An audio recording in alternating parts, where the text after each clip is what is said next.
नमस्कार, मी डॉक्टर शरद देशमुख, पोट व लिव्हर तज्ञ, मेडिलिव्ह मल्टीस्पेशालिटी हॉस्पिटल, द्वारका, नाशिक।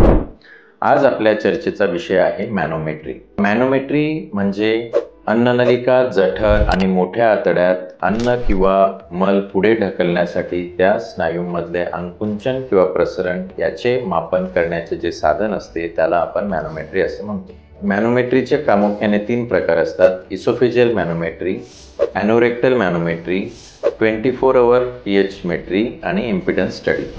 तर मित्रांनो, मॅनोमेट्री ही एक अत्याधुनिक तपासणी आहे। इसोफेजियल मॅनोमेट्रीने आपण chronic acid reflux, achalasia cardia, hiatus hernia किंवा हायटस हर्नियाच्या ट्रीटमेंट दरम्यान याचा वापर होतो। एनोरेक्टल मॅनोमेट्रीमध्ये पित्तनलिक डेफिकेशन किंवा क्रोनिक कॉन्स्टिपेशनच्या रुग्णांचे निदान आणि त्यांना व्यायाम शिकवण्यासाठी सुद्धा म्हणजे बायोफीडबॅक ट्रेनिंगसाठी एनोरेक्टल मॅनोमेट्रीचा वापर होतो।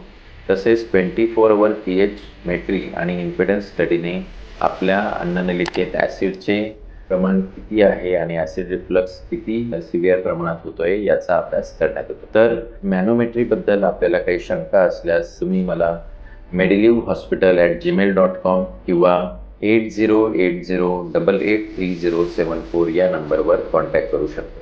धन्यवाद।